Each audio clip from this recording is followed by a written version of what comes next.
Hello viewers, welcome to filmi craft. நான் உங்கள் அருண். இந்த எபிசோடில் நம்ம பார்க்க போகிற படம் 2020 ஒரு கன்னட படமாக வெளியான ஆக்ட் 1978. இப்போது இந்த படத்துடைய ஒன்லைன் ஸ்டோரி என்ன அப்படின்னு நம்ம பார்த்துடலாம். கவர்மெண்ட்டுக்கிட்ட இருந்து தனக்கு வர வேண்டிய பணம் 5-6 மாதமாக கவர்மெண்ட் ஆஃபீஸுக்கு நடந்தும் வந்து சேரவே கிடையாது. இதுக்கப்புறம் ஆடுற மாட்டை ஆடி தான் கறக்கணும், பாடுற மாட்டை பாடி தான் கறக்கணும், வேறு வழியே கிடையாது. இதை வேறு விதமாக தான் டீல் பண்ணணும் அப்படின்னு வித்தியாசமாக ஒரு முயற்சியில் இறங்குற படத்துடைய கதாநாயகி. இதுக்கப்புறம் இந்த கதையில் நடந்த சுவாரஸ்யங்கள் தான் இந்த படத்துடைய ஒன்லைன் ஸ்டோரியை. இப்போது இந்த படத்துடைய டீட்டெயில் ரிவ்யூக்கு போகலாம். முதல்ல இந்த படத்துடைய கதை என்ன அப்படின்னு நம்ம பார்த்துருவோம். படத்தில் நம்ம கதாநாயகியுடைய பேர் கீதா. இவங்க ஒரு ஏழை குடும்பத்தை சேர்ந்த நபர் அப்படின்னே வச்சுக்கோங்களேன். இவங்களுக்கு ஒரு அப்பா, இவங்களுக்கு கல்யாணம் ஆயிடுச்சு, ஹஸ்பண்ட் இருக்காரு. ஆனால் அப்பாவும் சரி தன்னுடைய ஹஸ்பண்டும் சரி ஒரு தருணத்தில் இறந்து போக மிகப்பெரிய மன உளைச்சலுக்கு உள்ளாகிறாங்க. ஆனால் இந்த இறப்பின் காரணமாக இவங்களுக்கு கவர்மெண்ட்டுக்கிட்ட இருந்து ஒரு குறிப்பிட்ட பணம் வரணும்.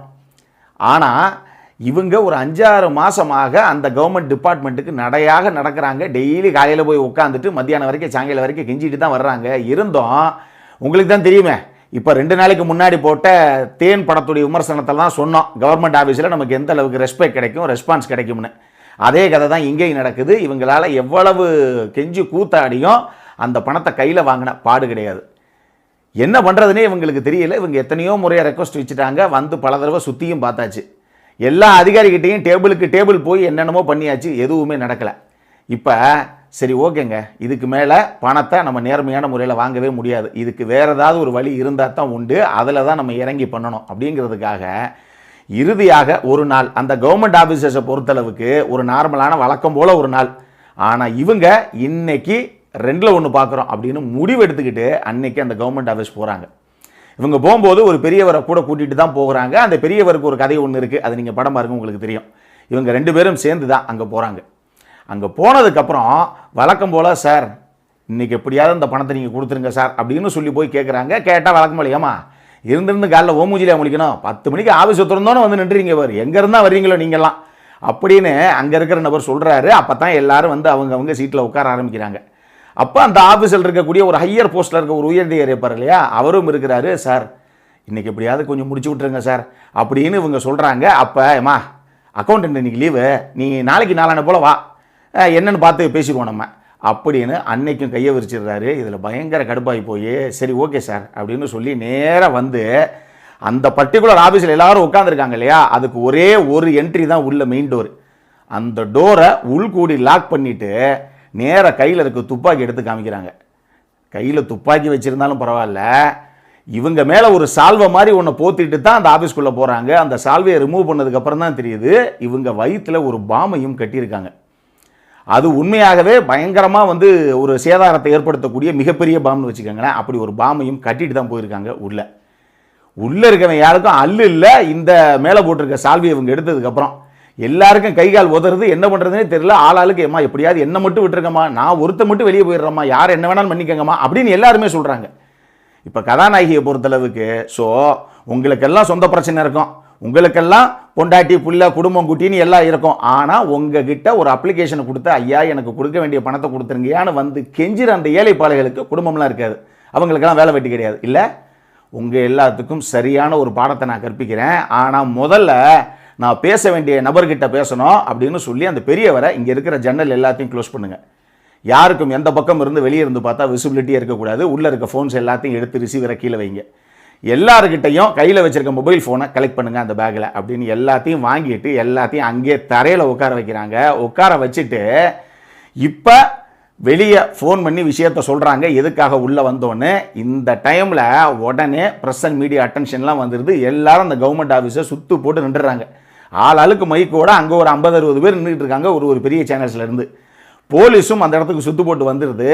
இப்போ வந்து சரி உங்களுடைய கோரிக்கை என்னம்மா அப்படின்னு கேட்டால், ஒரு நாளில், அதாவது இப்போ நான் ஒரு டிமாண்டை வைக்கிறேன், இந்த டிமாண்டு இன்னைக்கு ஈவினிங்குள்ளே இது இம்ப்ளிமெண்ட் ஆகணும், இல்லைன்னா இப்போ நான் பணைய கைதியாக பிடிச்சி வச்சுருக்கேன் அந்த 9-10 பேர்த்தில் ஒருத்தன் கூட உயிரோட வீடு போய் சேர மாட்டான், இந்த ஆஃபீஸை விட்டு வெளியே வர மாட்டான் அப்படின்னு சொல்லி ஒரு கோரிக்கையை வைக்கிறாங்க. ஆனால் அது ஒரு நாளில் நிறைவேற்றக்கூடிய கோரிக்கையே கிடையாது.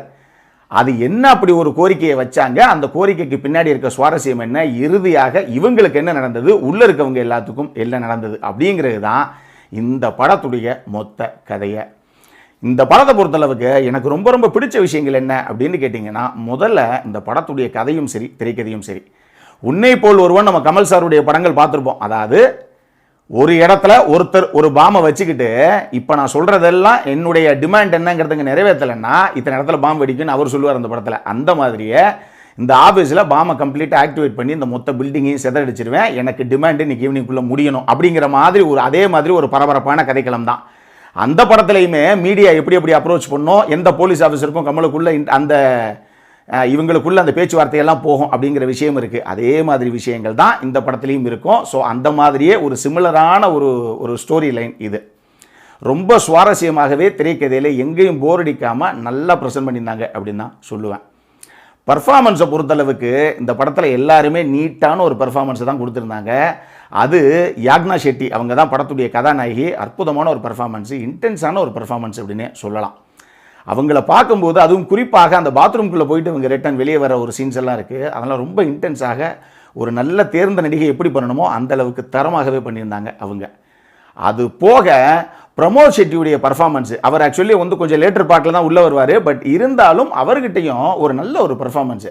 முதல்ல ஒரு போலீஸ் ஆஃபீஸர் எப்படி ஒரு டெரரிஸ்ட் மாதிரி இந்த மாதிரி நான் பாம்பு வச்சிருக்கேன் வெடிக்க போகுது இப்போ நான் சொல்கிறேன் நீங்கள் கேட்கணும் அப்படின்னா, ஆரம்பத்தில் எப்படி இந்த நபர்கிட்ட போலீஸ் அப்ரோச் பண்ணுமோ அந்த மாதிரி பண்ணாலும் ஒரு சில விஷயங்கள் உண்மைகள் தெரிஞ்சதுக்கப்புறம் அதை எந்த மாதிரி ஹேண்டில் பண்ணுறாருங்கிற விஷயத்தை பிரமோத் ஷெட்டியும் சூப்பராக பண்ணியிருந்தார்.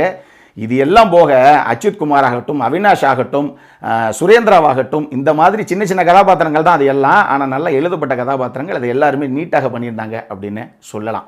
அதே மாதிரி சத்யாவுடைய சினிமோட்டோகிராஃபியும் சரி, நாகேந்திராவுடைய எடிட்டிங்கும் சரி இந்த படத்திற்கு நிச்சயமாக பலம் அப்படின்னு சொல்லலாம். சினிமோட்டோகிராஃபியை பொறுத்தளவுக்கு எந்த ஒரு ஜிமிக்ஸ் வேலையுமே கிடையாது, இந்த ரிச்சான வேலையே உள்ள கிடையாது. சாதாரண ஒரு எளியவன் ஒரு கவர்மெண்ட் ஆஃபீஸுக்கு போனால் எந்த அளவுக்கு என்ன விஷயங்களை சந்திக்கிறான், அவனுடைய கோபம் ஒரு நாள் உச்சிக்கு போய் அவன் வெகுண்டெழுகும் போது என்ன நடக்குது அப்படிங்கிற விஷயத்தை உண்மைக்கு நெருக்கமாக அழகாக காட்சிப்படுத்தியிருந்தார் சத்யா. அதே மாதிரி இந்த படம் எங்கேயுமே பெருசாக இல்லைங்க என்னங்க படம் ரொம்ப போர் அடிக்குது, என்னங்க டக்குன்னு இன்னும் நிறைய கட் பண்ணியிருக்கலாங்க அப்படின்னு நீங்கள் எதுவும் சொல்ல முடியாதபடி ஃப்ளாஷ்பேக் காட்சிகள் கூட பெருசாக கிடையாது. அந்த அளவுக்கு ஒரு கதையை தேவையான விஷயங்களை மட்டும் எந்த அளவுக்கு கிறிஸ்பாக கட் பண்ணி வைக்க முடியுமோ நாகேந்திரா அந்த அளவுக்கு சூப்பராக பண்ணியிருந்தார் அவருடைய வேலையை. ஸோ படம் எங்கேயுமே லேகிங்கான ஃபீலே நமக்கு இல்லை, நீட்டாக பண்ணியிருந்தாங்க அப்படின்னு சொல்லலாம். இது எல்லாம் போக எனக்கு ஒரே ஒரு விஷயம்தான் பட்டது, இந்த படத்தில் ஒரு பேக் ஸ்டோரி ஒன்று வரும். பொதுவாகவே சங்கர் சாருடைய படங்கள் எல்லாம் பார்த்தீங்க அப்படின்னா இந்த மாதிரி ஒரு சம்பவம் நடந்துச்சு அப்படின்னாலே அதுக்கு பேக் ஸ்டோரி ஒன்று வச்சுருப்பாங்க. இந்தியன் படத்தில் ஒரு பேக் ஸ்டோரி வரும், அந்நியன் படத்தில் வரும், அவருடைய எல்லா படங்கள்லையும் வரும், நமக்கு தெரியும். ஆனால் அந்த பேக் ஸ்டோரி எப்பயுமே அந்த அளவுக்கு இன்டென்ஸாக வைப்பார் சங்கர் சார். அந்த கதையை கேட்கும் போதே ஆமாங்க இப்படி ஒரு கஷ்டம் நம்ம லைஃப்பில் நடந்துச்சுன்னா நம்மளாக இருந்தால் என்னங்க பண்ணுவோம் அப்படிங்கிற அந்த கோபம் நமக்குள்ளே வர்ற அளவுக்கு அந்த காட்சியை கடத்துவார். இந்த படத்துலையும் அந்த மாதிரி ஒரு ஃப்ளாஷ்பேக் ஸ்டோரி ஒன்று சொல்லியிருப்பாங்க, அதை இன்டென்ஸாக தான் சொல்லியிருப்பாங்க. பட் இருந்தாலும் இவங்க காட்சிகளாக பெருசாக அதிகமாக எதையும் காட்டலை. ஒரு 2 சீனு 2 ஷாட்டு டக்குன்னு அப்படி கட் பண்ணி உள்ளே வச்சுட்டாங்க. அதன் காரணமாக உண்மையாக அந்த பின்னாடி இதுக்காக அந்த பொண்ணுக்கு இவ்வளோ பெரிய வலி அப்படிங்கிற அந்த ஒரு ஃபீல் பெரிய அளவில் கொஞ்சம் கடத்தாம விட்டுட்டாங்களோன்னு எனக்கு ஒரு ஃபீல். அந்த ஸ்டோரியை இன்னுமே ஒரு 5 நிமிஷத்துக்குள்ளே ஓடுற மாதிரி இன்டென்ஸாக கொஞ்சம் சொல்லியிருக்கலாம். இவ்வளவு வலி இருக்குது, அதன் காரணமாகத்தான் அந்த பொண்ணு இவ்வளோ பெரிய டிசிஷன் எடுத்தா அப்படிங்கிற அந்த விஷயத்தை கொஞ்சம் காமிச்சிருக்கலாம். பட் இருந்தாலுமே இந்த படம் இவங்க வார்த்தையிலே சொல்லி 2 சீனில் அதை காமிச்சிட்டா கூடவே ஓரளவுக்கு அதை ஒத்துக்கிற மாதிரி தான் இருந்தது. அதன் காரணமாக தான் அந்த படத்தை முழுசாக நம்மளால் பார்க்க முடிஞ்சு அப்படின்னு நான் சொல்லுவேன். ஸோ இந்த கதை, இதற்கான திரைக்கதை, இதில் நடித்த எல்லாருடைய பர்ஃபார்மன்ஸு எந்த அளவுக்கு இந்த கதை நமக்குள்ளே போகணுமோ அந்த அளவுக்கு அற்புதமாக பண்ணியிருந்தாங்க இந்த டீம் அப்படின்னு சொல்லலாம். அடல் கான்டென்ட்டை பொறுத்த அளவுக்கு இந்த படத்தில் எந்த விதமான அடல் கான்டென்ட்டுமே கிடையாது.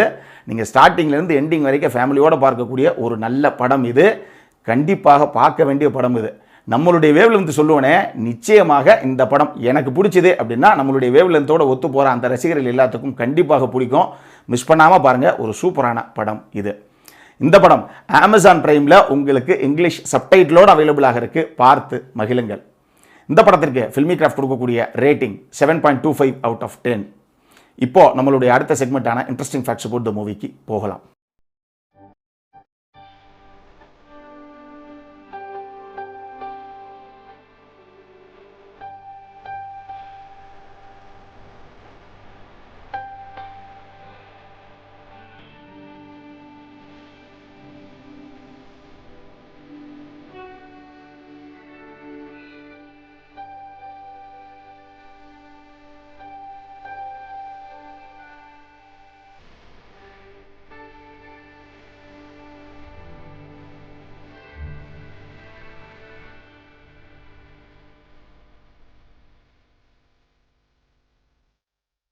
இந்த வீடியோ பிடிச்சிருந்ததுன்னா லைக் பண்ணுங்கள், ரொம்ப பிடிச்சிருந்ததுன்னா உங்கள் ஃப்ரெண்ட்ஸ் எல்லாத்துக்கும் ஷேர் பண்ணுங்கள்.